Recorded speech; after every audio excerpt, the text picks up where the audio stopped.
Há mais ou menos uns 4 anos eu tive um pico de estresse, né? Eu vinha num processo ali de ansiedade, de estresse dentro de trabalho e de vida pessoal também.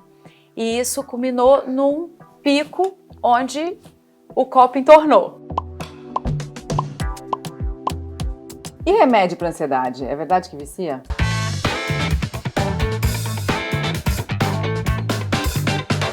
Você sabia que no primeiro ano de pandemia houve um aumento global de 25% no número de casos de transtornos mentais, entre eles a ansiedade? E hoje o Conexão Viva Bem vai falar sobre esse transtorno que é conhecido como o mal do século. Para entender melhor sobre o transtorno de ansiedade, hoje eu recebo aqui a atriz Mariana Rios, minha xará. Bem-vinda, tudo bom? Muito obrigada, tudo bem, estou muito feliz em estar aqui com vocês. Que bom, a gente também, muito Obrigada. bom. E também está aqui com a gente a psicóloga, a doutora Eliana Leone. Bem-vinda, tudo bom? Prazer, muito grande estar aqui com vocês, tudo ótimo. Prazer é todo nosso, viu? Obrigada pelo convite. Conta pra gente, Marico, a sua relação com a ansiedade, como é que é? Olha, eu acho que todo mundo carrega, né, um pouco de ansiedade, não tem como você ser pleno o tempo inteiro e estar em paz o tempo inteiro, até porque a nossa rotina, o dia a dia, ele te puxa para isso, né, para você se tornar uma pessoa ansiosa.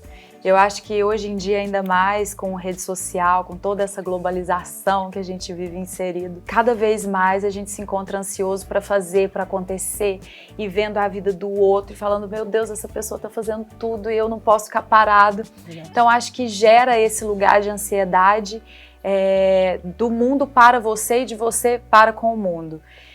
E como eu faço assim? Eu tento conversar comigo ao máximo. Eu tento compreender os meus momentos de ansiedade e falar, Mariana, calma, o que está acontecendo? Por que você está ansiosa? O que aconteceu que está tirando a sua atenção da calmaria para um lugar de estresse, sabe, de ansiedade? Então eu procuro entender os meus momentos, conversar comigo, refletir sobre eles e fazer coisas que me trazem esse lugar de calmaria. Como, por exemplo, a meditação me ajuda muito. Escutar, de repente, uma palestra onde a voz é boa, é gostosa de ouvir. Acordar já ouvindo uma oração e ficar ali deitado um pouquinho e já não acordar, de repente, já no celular, já vendo um monte de problema, principalmente quando a gente tira um tempinho a mais para dormir. Você fala, hoje eu vou dormir, sei lá, até às 10 da manhã. O quê? Acorda às 10 da manhã, o celular já tá pipocando. Bombando. Então eu tento fazer isso ao máximo, ter essa conversa comigo, levar o meu pensamento para um outro lugar e não deixar que aquilo se torne uma bola de neve. Essas estratégias são interessantíssimas, muito né? interessantes. Na verdade, até eu ia falar, vamos dar palestra comigo. Porque essa pura metodologia, talvez tão assim, natural que você abordou e tomou, é o que as pessoas deveriam tomar. Porque nós temos uma sabedoria interna que nos leva à busca, nos colocar no equilíbrio, né, no nosso centro, que ela falou, o lugar de calmaria. O lugar de calmaria do ser humano é o seu centro. Então, como identificar quando eu não estou no meu centro e o que me tira dele? E quais são os mecanismos ou pequenos rituais que eu posso adotar no dia a dia que me devolvem para esse lugar de paz? Eu já diria o Jung que nós temos um T menos, né? Um lugar sagrado. Então, este lugar sagrado é este lugar da paz interior. Isso. E para a gente descobrir, a gente tem que se auto-observar, né? Muito. Percepção, autopercepção, autoconhecimento, num sentido amplo, né, macro, filosófico, mas no sentido também do tipo, se eu tomar muito café, vou ficar muito agitada e é mais fácil sair do meu centro. Então, quantos cafés eu posso tomar no dia? Quantos cafés eu não devo tomar? Então, que tipo de oração ou de música eu vou ouvir quando eu estou em tal situação? Eu mesmo tenho vários desses rituais. E também tenho bilhetes ao longo do dia e dos lugares estratégicos em casa. Eu sou a paz, eu sou a calma, eu sou... Porque eu sou psicóloga, não Jesus Cristo. Obviamente preciso também. E tem uma cobrança às vezes maior, né? As pessoas acham que a psicóloga não pode nunca ficar ansiosa, não pode ter problema de saúde mental, né? Pois imagina, né? Com toda a situação da pandemia, qual foi a pessoa que trabalha na área de saúde que não está com algum traço de ansiedade? Desconheço. Claro. Desconheço, né? Muita coisa, né? Agora, a ansiedade é sempre ruim? Então, é uma coisa que a Mariana falou, que está completamente correto, a compreensão do tempo que nós vivemos, o espírito do nosso tempo. Porque ansiedade, em um certo grau, que a gente chama de ansiedade, é algo muito valioso para as empresas, né? Porque se você é ansiosa, você dá conta do toda a tua agenda, você produz, você busca alternativas para poder fazer as suas entregas. Então, um tanto de ansiedade é algo que é estimulado pelo sistema todo produtivo. Você consome, né, também. Exato, né? Porque esse lugar de calma, quando você está no lugar de paz, ele é perigoso para o sistema, né? Você fala, nossa, não preciso de nada. Não, E no shopping nem pensar, só ótimo aqui, de né? repente preciso só de uma água de coco, né? Às vezes nem isso, né? Nem isso Às vezes nem também. isso. Se tiver a brisa e o mar, pronto, acabou, né? Verdade, verdade. Não precisa da água de coco também. Então, mas é uma coisa que você tem que trazer para a consciência, que nós estamos produzindo ansiedade, somos cobrados por ela pela própria sociedade, pelo meio ambiente, e nós estamos produzindo pessoas ansiosas. Sim. Que a pessoa não nasce, você não fica ansioso com 15 anos de idade, com 20 anos de idade, com 30 anos, você não fica ansioso nessa idade. Isso já vem desde a barriga da mãe, né? Desde a Exato. gestação. Então você tem toda uma carga genética, todo um espírito do tempo, toda uma estrutura ao teu redor que desemboca daqui 10, 15, 20 anos em alguém ansioso, ao extremo, que pode patologizar. Não, e as pessoas calmas hoje em dia que são estranhas, né? Pois é. Se você não é ansioso, se você não tá na correria, se você não tá no piloto automático, nossa, mas que pessoa estranha, né? É estranho e parece que tá todo mundo tentando te tirar desse lugar de conforto. Sim. Você tira ele do lugar de confiança, coloca no lugar da insegurança, age pelo medo, né? Motivado pelo medo, que é o pior lugar que tem para agir. Pois é. E isso, várias situações, né? Quando a gente pensa no medo. Pensa só. O medo você tem medo e medo é sensacional. Um dos primeiros mecanismos que a gente tem no nosso cérebro, que está no tronco encefálico, é o medo, que é o cérebro reptiliano. Muito bem, legal. A humanidade chegou aqui porque tinha medo, tipo Croods, né? Então, com medo do bicho, corpo a caverna e tal. Mas o que acontece? Nós estamos mudando o estilo de vida.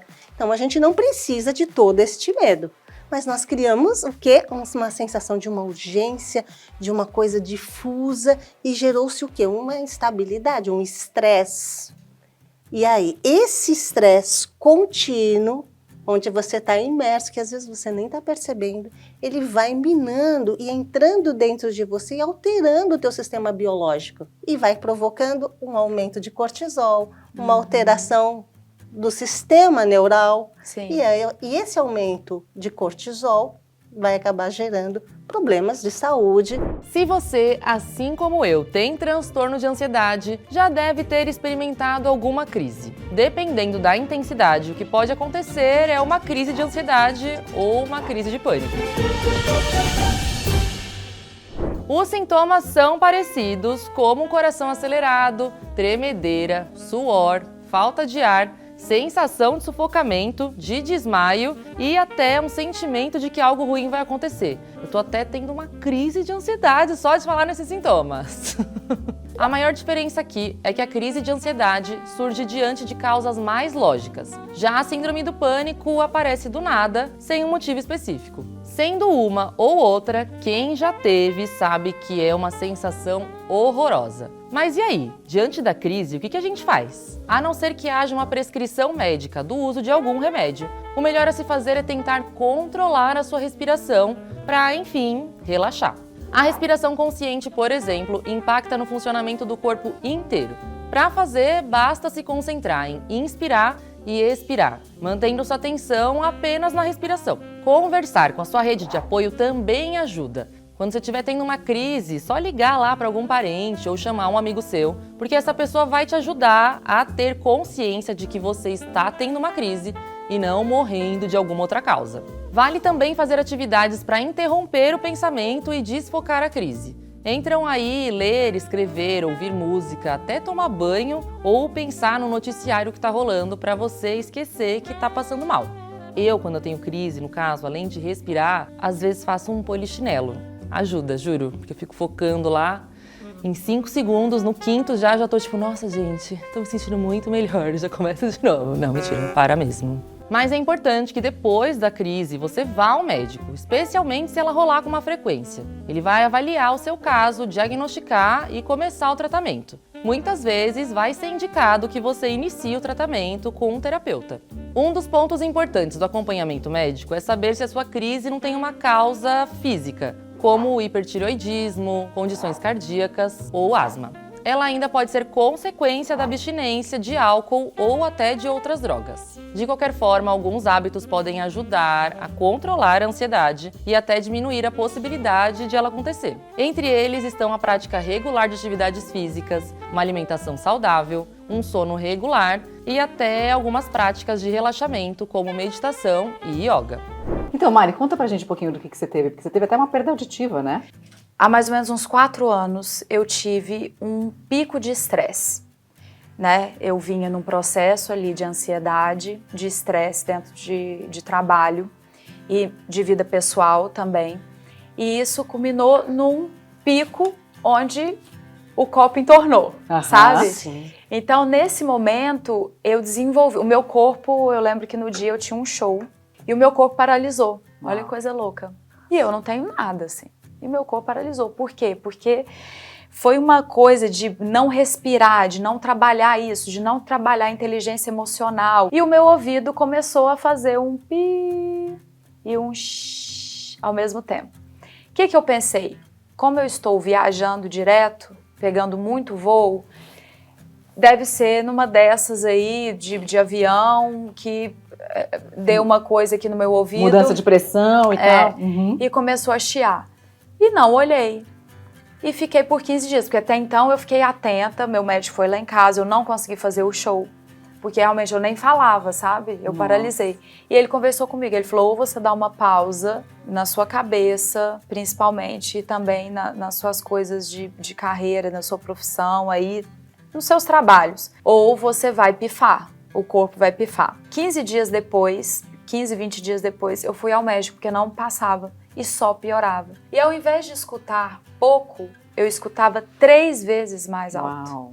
Não é assim que eu perdi a audição. É uma confusão na audição. E aí que eu fui diagnosticada com síndrome de Meniere. O que acontece? Essa síndrome, ela ataca, ela afeta diretamente o labirinto no ouvido, né? Então, ela te dá uma labirintite fortíssima, que várias pessoas que têm o Meniere, elas não conseguem nem trabalhar direito, não conseguem dirigir. O meu labirinto, ele ataca em alguns momentos, assim, muito mais às vezes na hora de dormir, sabe? Aí a hora que eu deito, as coisas começam a girar. E aí isso é um desconforto, né? Não é legal, não é bom. E então eu tomo a medicação certa, para que isso não me afete no meu dia a dia, para que não me atrapalhe. Ao mesmo tempo que em tempos de crise, eu escuto o chiado misturado com zumbido, misturado com agudo, com grave, tudo junto. Uau! Então é assim, é uma confusão mental mesmo. E acaba me atrapalhando muito porque eu canto e porque eu preciso escutar as notas com perfeição. E aí, nesse momento desse pico de estresse, eu perdi 30% da audição, que a gente não conseguiu resgatar. Agora, você falou de escrever de um monte de coisa. O livro tá aqui, Basta Sentir. Veio depois disso? Veio depois desse pico de estresse? Sim, o livro... eu sempre soube, assim, que eu ia escrever um livro, contando a minha história de vida, as coisas que aconteceram comigo, a parte da infância, a minha busca pelos meus sonhos, as minhas conquistas, os meus desejos, e também nesse lugar de buscar a inteligência emocional, de você sair de um estado de sofrimento, de tristeza, de lamentação, para se colocar onde você deseja estar. Então, essa é uma busca constante na minha vida. Quando se escreve um livro, a gente acaba sendo um farol para outros que estão vindo atrás. E eu escuto muito isso das pessoas, isso é tão legal, isso é tão gratificante. A alimentação interfere em sintomas de ansiedade? Por exemplo, muita gente diz, a gente já comentou aqui, né? Sim. Que café demais aumenta a ansiedade. Sim. Então, nós somos também aquilo que nós comemos, né? Dos gregos aos chineses, todos concordam com isso, né? Há 5.000 anos. E sim, hoje a ciência está aí para provar que muitos dos alimentos, principalmente alimentos ricos em sódio, ricos em cafeína, açúcares, eles alteram muito o nosso sistema, nosso metabolismo. E a alteração do metabolismo interfere, é claro, nas funções cognitivas. Então é importante a gente ter uma alimentação saudável. Existem alimentos específicos que tem triptofano, tem uns nomes grandes que a gente não vai falar agora. Então, que tem produtos nesses alimentos que atuam no organismo ajudando a reduzir o cortisol principalmente. Então, alimentos saudáveis, arroz integral, alimentos crucíferos, brócolis, couve-flor, ovos, oleaginosos, aveia, tudo isso em equilíbrio, numa dieta regulada, nos auxilia a diminuir o pico de estresse, assim, o cortisol, né, no organismo. E remédio para ansiedade? É verdade que vicia? Então, se você perguntar isso para um psiquiatra, ele vai dizer para você que não é para viciar, Lia. É verdade, nada é para viciar a gente, né? Nem chocolate devia ser para viciar. Mas se a gente usa um remédio, ele pode trazer tanto conforto para nós que nós acabamos nos viciando naquele conforto. Bioquimicamente falando, ele pode causar uma dependência? Sim, ele pode. Por isso que a gente tem que ter um acompanhamento com o médico bem compassado, bem assim, um médico de confiança, e que você se ponha disponível a fazer o que o médico está pedindo. Eu não posso ter uma posologia, uma indicação de utilização de uma medicação e usar como eu quero. Eu tenho que fazer da forma que foi orientado, para evitar exatamente isso, né? E também se auto-observando, né? Durante o uso da medicação, tempo inteiro. Né? Você toma remédio para síndrome de Meniere, é isso, né? Mas para ansiedade, não? Não. Eu tomo remédio pro Meniere quando está atacado. Tá. Porque, assim, eu tive isso há 4 anos, né? Esse momento onde eu estava em crise. Quando eu digo estou em crise, é porque o ouvido não está 100%. Estou ouvindo os chiados, né? Os barulhinhos. Então, isso é um momento de crise. Eu tratei 3 meses, nunca mais eu tive. Nunca mais. E aí, foi aí que me veio esse negócio de, opa, vamos começar a meditar, deixa eu ficar menos estressada, deixa eu voltar pro meu centro, sabe? Remédio para ansiedade também não, porque eu prefiro trabalhar de outra forma. E é outra coisa também, aproveitar que a gente está falando isso, pontuar que muito desse estresse, dessa ansiedade, vem também dessas nossas relações mal construídas. Quantos jovens a gente vê que estão com depressão, que você sabe muito bem disso, que o índice de suicídio aumentou muito. Então é isso, é uma relação amorosa, é uma relação de amizade, é a relação dentro da família, sabe? Então a gente precisa tomar muito cuidado com isso, porque o nosso corpo ele vai precisar dar o grito da salvação de alguma forma se a gente não conseguir trabalhar o nosso emocional. Como é que a gente cuida disso que a Mari está falando, que é tão fundamental? Nossa, né? Mas é tanta coisa, né? Poxa vida, nesses 5 minutos tem mais 3 programas? Porque olha só. Não, mas falando das relações. Relações interpessoais. Pensa só, o que é a relação interpessoal? E quando é que ela começa? Antes que você está na barriga, já começou a relação interpessoal. E começou expectativas. Como esse bebê será? Vai puxar a mãe, o pai, gordinha, magra. Vai ser isso, vai ser aquilo. Você já começou ali. Gerando ansiedade, Ansiedade em você e na criança. Expectativas. E não é? E aí todo esse lance da expectativa e essa coisa, então gera todo um campo de desequilíbrio. E grande parte dessas relações interpessoais, elas são baseadas na expectativa do que eu tenho em relação a você e vice-versa. Quantas vezes nós estamos tentando suprir a expectativa da nossa mãe, do nosso pai, do nosso marido, do nosso companheiro, da companheira, mas produzir o resultado que a pessoa espera, né? Mas, que a Mariana falou, de dizer um não bem dado vale mais que um sim. Vale mesmo, porque você preserva a sua integridade emocional. E assim, a gente não tem essa construção da nossa educação. Não tem. Porque desde pequenininha, vai lá beijar a vovó. A criança não quer ir beijar a vovó.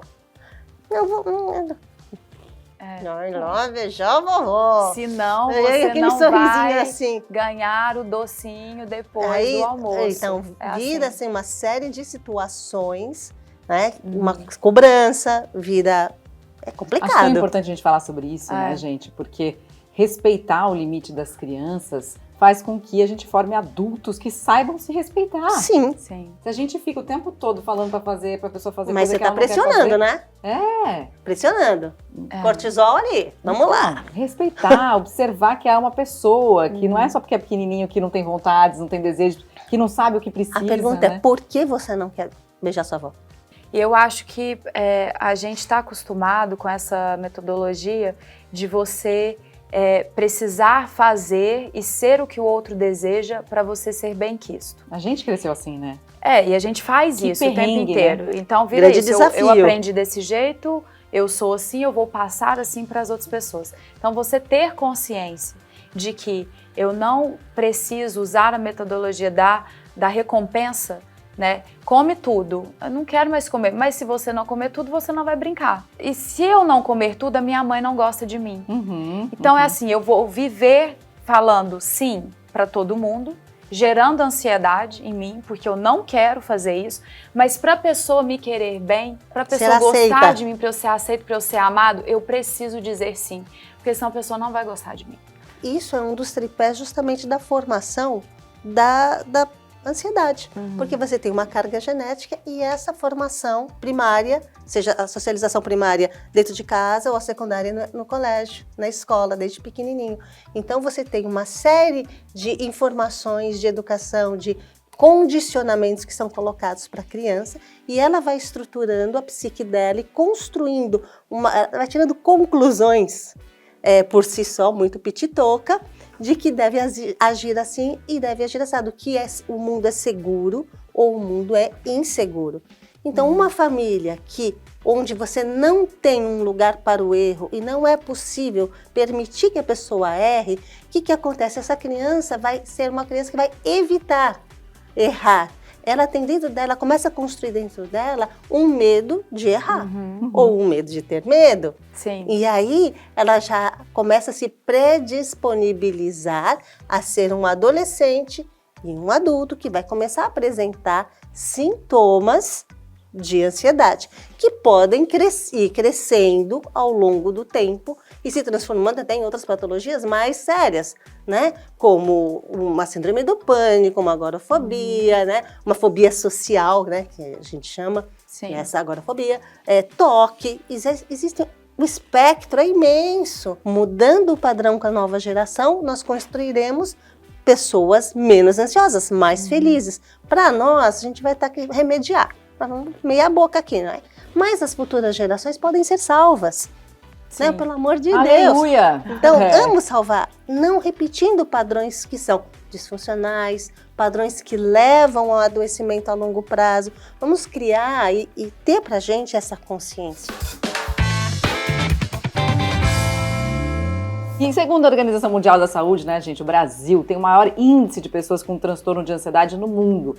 O tema foi super buscado durante a pandemia, então vamos ver o que foi notícia sobre esse assunto. Casos de depressão e de ansiedade são mais comuns entre pessoas que tiveram Covid grave, aponta o estudo. Doutora, o que explica esse fenômeno? Eu peguei Covid 2 vezes e teve um momento, na segunda vez, e que eu olhei assim pra mim e falei, gente, essa tristeza não é minha. Eu tava sentindo um negócio e falei, cara, mas assim, o que é isso, né?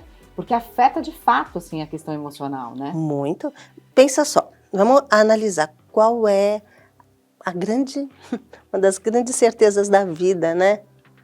Que é, um dia todos nós não estaremos aqui. E quando você entra em contato com uma doença que nem o Covid e você adoece uma ou duas vezes e você tem uma série de outras complicações pós ele, como é que fica a tua psique tendo que lidar com a relação da impermanência? Eu poderia não estar aqui? Eu poderia não estar aqui? Quando eu não mais estarei daqui? Um dia, um mês, um ano? E aí isso gera muita ansiedade. Quanto tempo eu tenho para realizar tudo o que eu quero? Será que eu tenho um dia? Será que eu tenho... Como é que é isso? Então é claro que a pessoa deprime. Uhum. E tem uma coisa que é assim, que é aquela entradinha do porque os sinos dobram, a morte de qualquer ser humano me diminui. Uhum. Não é verdade? Totalmente verdade. Então, quando eu vejo ao meu redor tanto sofrimento, luto e tantas perdas, eu que permaneço vivo depois de passar por 2 Covids, eu falo, que bom, graças a Deus eu estou vivo, mas por que eu fiquei? Se depois de todas essas coisas que aconteceram, e não só em relação à pandemia, tá? Tô falando de qualquer coisa que aconteça nas nossas vidas. Se depois disso tudo eu escolho deitar e falar, oh meu Deus, não, é muita coisa para minha cabeça, é aqui que eu vou ficar, olha que vida difícil, olha tudo que eu passei. Essa é uma casinha muito tranquila e muito acolhedora, né? Que é a casa do sofrimento. Da vitimização, Ela né? é ótima de você ficar, porque todo mundo vai passar por você e vai falar, vamos ter um pouco de piedade, passou por muita coisa. A casinha da luta, ela é mais difícil. Porém, você consegue brilhar porque você cuida de você. E a outra não, a outra você se coloca nessa situação. E às vezes pelo próprio prazer mesmo. Então isso que é legal, é por isso que é bom você conversar com você mesmo. O difícil é você acordar todos os dias e falar, hoje eu vou vencer na vida. Hoje eu vou acordar e hoje eu vou fazer por mim, sabe? Eu vou fazer com que as coisas aconteçam, porque simplesmente eu estou aqui agora. Só isso. E a vida vale a pena, né? E vale a pena. Existe uma coisa que talvez seja a nossa têmpera, a forma que nós fomos criados, a nossa alma, nosso brilho, que é muito individual. Né? E aquela historinha da água que amolece a batata e cozinha o ovo. Mas tem algo que às vezes a pessoa quer e tem bioquimicamente, como ela está depressiva ou está num processo de ansiedade muito grave, sozinha ela não consegue. Então ela precisa de muita ajuda. Com toda certeza. De medicação, porque às vezes uma medicação é um grande apoio, ele é um aliado, uma medicação. Uma equipe médica, um médico é um aliado, mas ninguém tira a responsabilidade de si mesmo. Você pedir ajuda realmente é você começar essa tentativa de sair desse lugar. É estender a mão, né, Mariana? E sair desse lugar, mas não se permita ficar nesse lugar, sabe? Vai atrás, corra atrás. Claro que tem momentos que a gente se sente muito fragilizado com tudo que acontece, mas não desista. Somente porque você está aqui, e estar aqui é um privilégio. Porque estar vivo, você existir, já é o motivo da vida. Que lindo. É isso, né? Você existir já é um motivo da vida. Obrigada, meninas. Que delícia falar sobre esse assunto com gente tão gostosa de papear. Obrigada. A gente poderia ficar horas aqui. Nossa, fazer um pão de queijo. Nossa, Mineiro não termina o papo jamais. Jamais. Eu, pelo amor de Deus, só começo, nunca termino. Loucura. Temos que terminar, infelizmente, gente. Um beijo, se cuidem, a gente se vê.